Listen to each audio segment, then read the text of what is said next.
Doctors Are Worse, an Inflation Curse.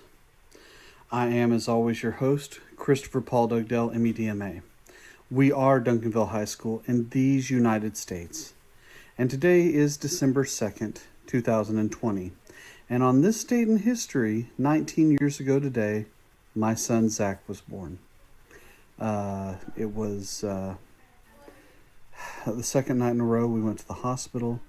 We got there at about 10:30. They were like, "Okay, you're dilated enough, Mrs. Dugdale." That was not to me, but that was to Zachary's mom. And they were like, "We should have this baby sometime the next day." 10:30 that morning, they were like, "You know what? This baby's probably not going to be born until 3 or 4, so the doctor's going to go to lunch, so just hold tight." And 30 minutes later, Zach was delivered. So yeah, the doctor was there, and they had to bring in like nurses, and it was like, "Oh no," they're like, "Oh, we might have to do a C-section," and then she pooped him out. Sorry for the technical terms. Happy birthday, Zach! I love you.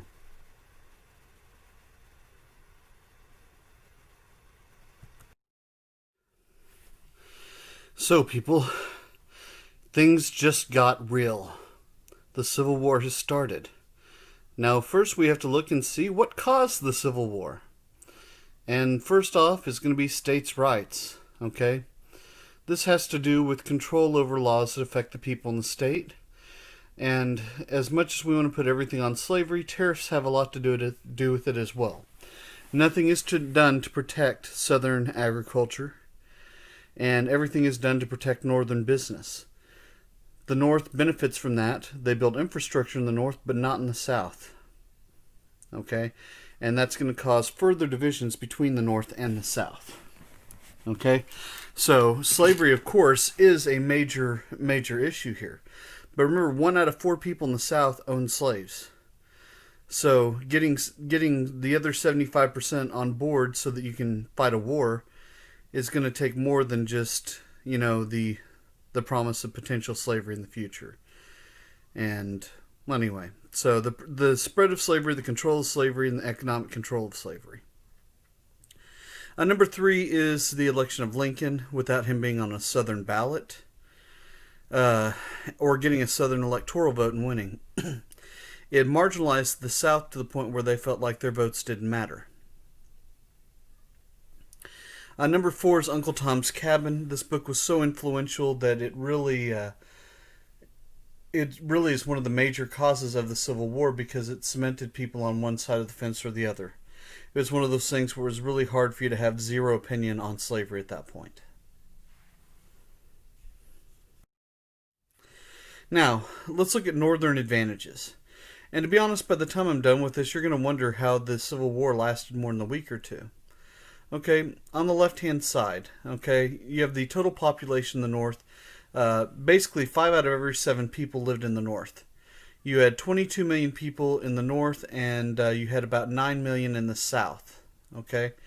And I know I've got 6 million over there to the side, but of the 9 million people in the South, 3 million were slaves and 6 million were not. And not many of the slaves were really fighting on the side of the South. Back to the chart on the left, 4 out of every $5 was in banks in the North.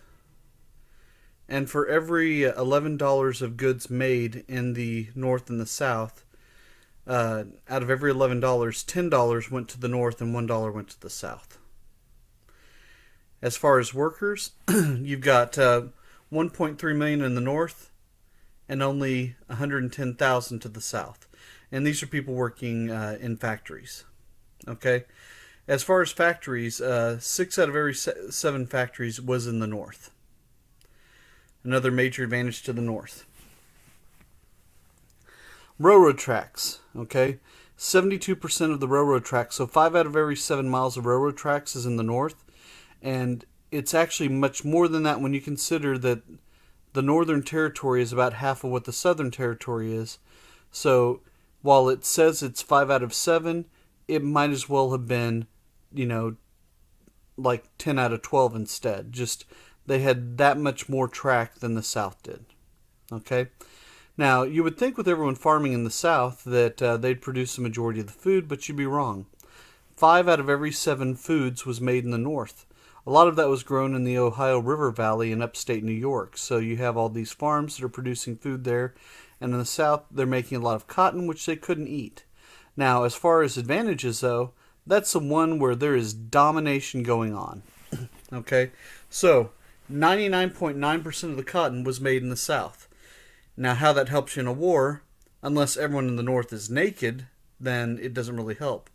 And what kind of makes it a little bit more worthless for the South is they didn't have any factories to do anything with the cotton. Now, in the North, you have 32 out of every 33 guns was in the North. Okay? So, and they were able to produce them as well. So, 32 out of every 33 guns. So, the North far outnumbers the South. Okay? Now, textiles, this is where they actually make the clothing. 19 out of every 20 articles of clothing was made in the North. Okay? Clothing, sheets, anything that you might need. Okay? And that's very important when you have uniforms to have clothing. You know, you want your troops having clothing and not fighting naked. And also pig iron. 19 out of every 20 pounds of pig iron was in the North. And you use pig iron in making weapons, cannons, cannonballs, bullets. All of those things have some trace of iron in them. Now, on the left-hand side, I'm just kind of reiterating what I have there. 4 times the population. Okay? 3/4 of all the Navy officers and almost all the ships. And this is important with all the blockades going around the South. Okay? We already talked about the railroad and industries. And finances, the government's treasury was all in the North too. So any gold that was in storage for the U.S. government was held by the North and not by the South. Southern advantages. Okay, you have 7 of 8 military colleges were in the South. So while they didn't have a surplus of soldiers, they had a lot of leadership, you know, for the military in the South. So that's pretty important. Okay. By the way, on the left-hand side, you'll see all the railroad track and see where Kentucky and Virginia and Missouri are. North of that, from those states north, that's the Union, and to the south of that, that is the Confederacy. So you see a lot fewer railroad tracks to the point where there's a couple places where if you cut 5 railroad lines, then you basically cut the northern part of the South away from the South. Okay, and everything's tied together at Atlanta, so whenever that's captured later on in the war, it's a major coup for the South because basically everything went through Atlanta.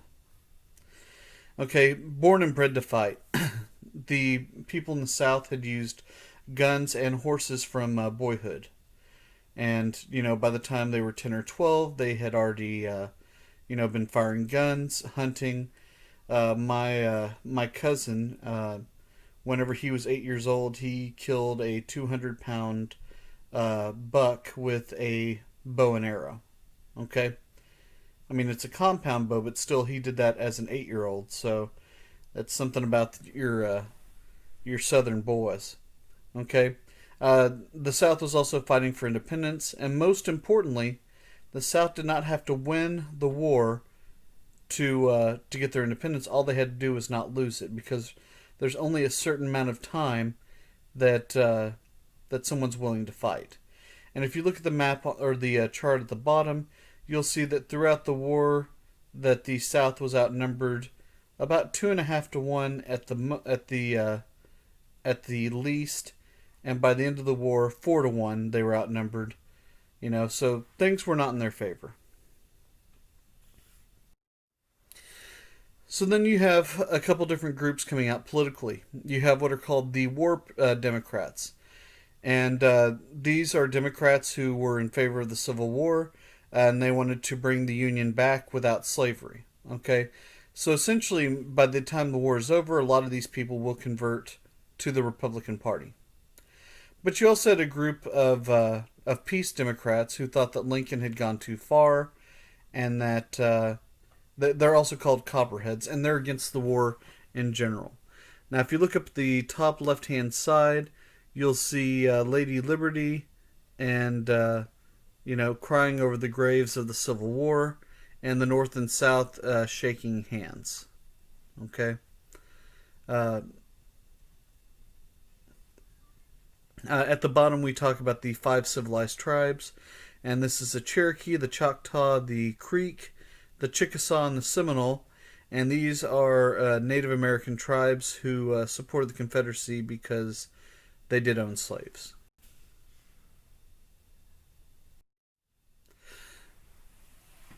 Now, the Civil War is going to have some major medical issues. Smallpox and pneumonia were still rampant throughout throughout the world, and especially in the United States. And many regiments could lose half of the men that they had before they could go into battle. Okay, uh, and then to make matters worse, any type of wounds, wounds to your arms or legs, could lead to the amputation of them. Many people would call these doctors, or would think of these doctors worse than they did the enemy because of the work that they had to do. My great great great grandfather, whose father was the king of Baden, he came over to the United States to avoid getting drafted into the German military, and gets drafted into the Union Army as soon as he gets here. Because they didn't understand exactly what he did before, they saw that he was the Duke of Baden, and they thought Baden was barber, so they trained him, even though he had no experience, to be a medical doctor. And he had to amputate arms and legs throughout the war. So, kind of a downer. But that's what a lot of doctors did during the war, and the problem was with the bullets that they had, they were dipped in hog fat, and whenever you fired them, the hog fat would start necrosis in your body. So as soon as you were hit with a bullet, you were wounded with a bullet, but at the same point, you had the hog fat coursing through your veins, causing your tissue to die. And so, once gangrene starts to set in, the only thing you can do is amputate the limb so it doesn't continue to spread and cause things to get worse. Clara Barton and Dorothea Dix, they really revolutionized the nursing industry. Now, we talked about Dorothea Dix before because of her work with asylums for asylum reform, but she also works in the nursing profession, and 20,000 women are ultimately going to serve as nurses for the Union and Confederate armies. And their patients actually were going to have higher survival rates than the men, but they never thought of this as a woman's work because, this was part of warfare, and they thought that women didn't have the stomach or the skill to be able to deal with this.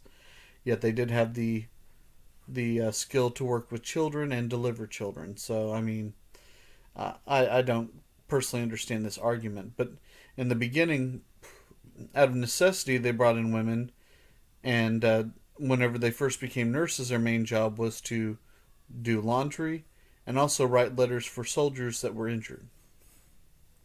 And their duties would soon expand to the point where they were taking care of a lot of these wounded and broken men. And, again, they revolutionized the whole nursing profession.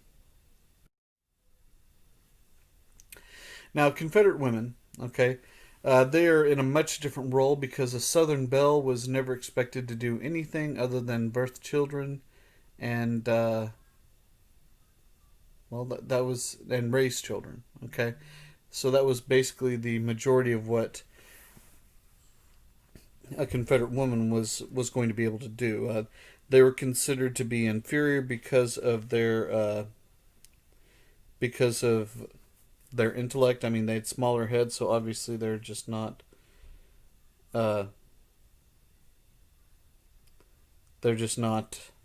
smart enough to carry on. Apparently, I'm not smart enough to finish this sentence or the slide. Women's organizations, though, in the South are going to organize supplies and and all types of different things in the South to help out with the war effort. In addition, many of them will become teachers, many of them will work in the nursing field, and some of them will work as spies, sewing secret plans into their clothing and going across lines to where they could give that information to their husbands. And Union soldiers would not search a woman just because, out of respect for women. There were actually a few women that passed as male soldiers, so if you've ever seen Mulan before, I guess that's kind of what this is as well. Although, a different story and probably not as horribly done as Disney's last Mulan that they did. Union women, they supported the army and economy as well. Many became teachers. Many made blankets and bullets. Some bullets that shot blankets, which really worked against the Confederacy against the Union, because then the Confederacy would stay warm with these blanket bullets that were shot at them. By the way, that didn't really exist, but I just like to, it makes it confusing, sounding like they were in the same factory, and they're like, oh, no, no, no, this is, making a bullet's different than making a blanket, ma'am. You'd know more if you didn't have such a small brain, but since I'm from the South and I'm running this factory, this is some of the confusion that I cause, he said sexistly. Many women believed that female suffrage would help out the war effort, so many of the women's movements tried to get the right to vote during this time, saying, hey, if you give us the right to vote, we'll protect the war and all of our troops. And the North is like, not so fast, women.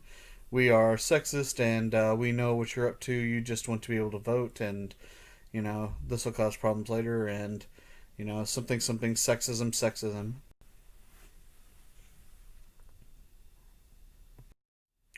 Now, Winfield Scott, we've talked about him before. He's a guy who ran for president and didn't campaign and somehow lost because he made no effort to go out and try and become president. Okay? So he's in charge of the army, as he had been for about 30 years. Okay? And he helps create what's called the Anaconda Plan.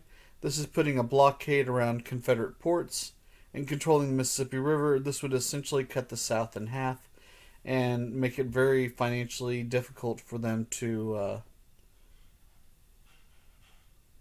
continue the war. Hello, everyone, and welcome to the first modern war. So, how is this war different from other wars? Well, let's look at some of the technology. Number one, you have new cone-shaped bullets. These are much more accurate and fired faster. Before this, you had much more of a round bullet being fired, like a ball, not like a cone here. And depending on the shape of your the barrel of your rifle, depending on how round the ball you were shooting was, the accuracy was very difficult to get with that. A lot of times people also fired buckshot, so that made it a lot more random where all the pellets would go. And these would hit a target much easier, and also it's much faster to fire these.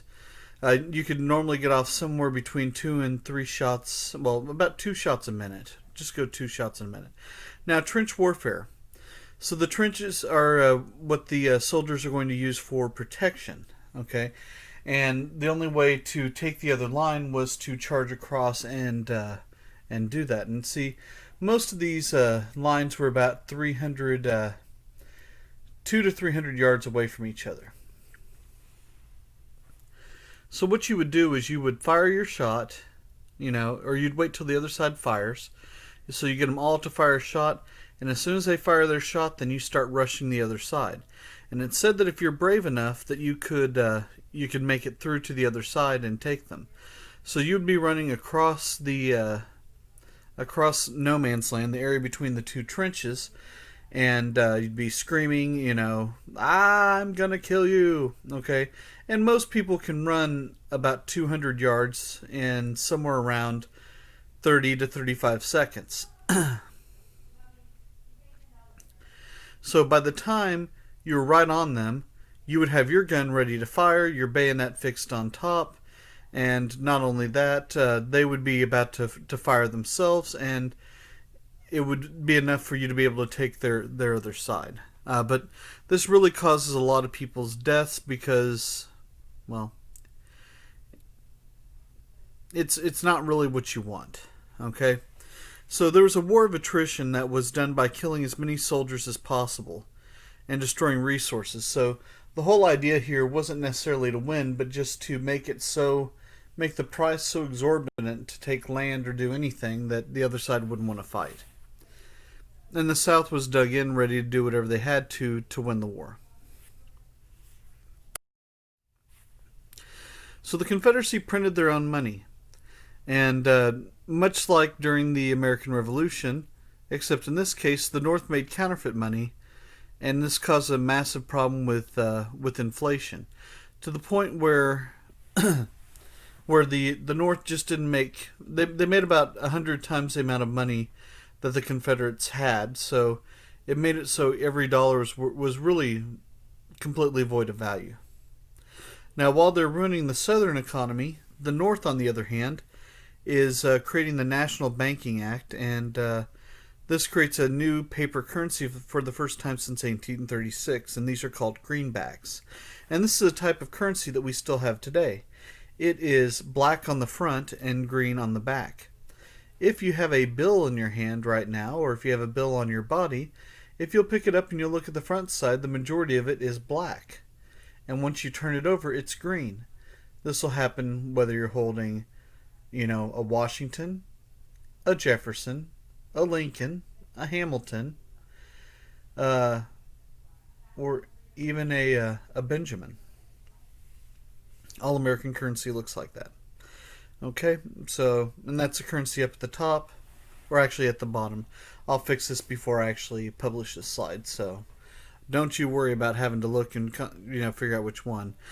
If it says Confederate on it, it's a Confederate bill, and if it says United States, then it's for the Union. So, by the way, the Secretary of the Treasury at this time was a man by the name of Salmon Chase, and it is his picture that is on the $100,000 bill.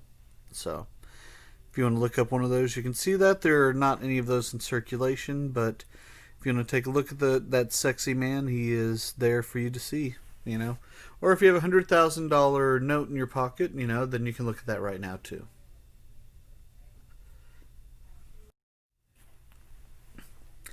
So, we already talked about Southern inflation. In the North, they had inflation of about 80%. So, in a 4-year period, their money was worth half of what it was at the beginning of the war. Okay? But there's a lot of great things happening for the Northern economy. Number one, factories made the first millionaire in the history of the United States. Okay? They invented this thing called clothing sizes. So, instead of, having to have everything made to fit you specifically, you had standard sizes made for everyone. The mechanical mower and reaper fed millions of people. And Edwin Drake discovered a new type of oil used for lubrication, and a lot of people moved to Pennsylvania to try and take advantage of this new boom in oil. The Southern economy did not do as well as the North. The war caused major problems with scarcity. Food was very hard to find. And when the war started, the South controlled 30% of the national wealth, but only 12% by the end of the war.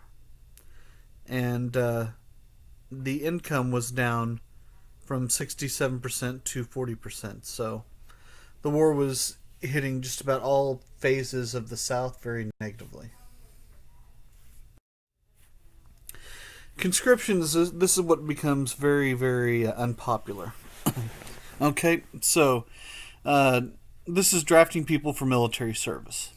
So the North is going to give a bounty or bonus to enlist. And some people did that, but for the most part, you could still get drafted. Okay? And there wasn't always a bonus whenever you did that. If you're rich enough, you could actually hire someone to go and fight for you, and, you could pay someone $300, which is about, close to the spending money of about $10,000 to $15,000 today. So you could pay someone to do that, and they'd get that instead of nothing to go and fight.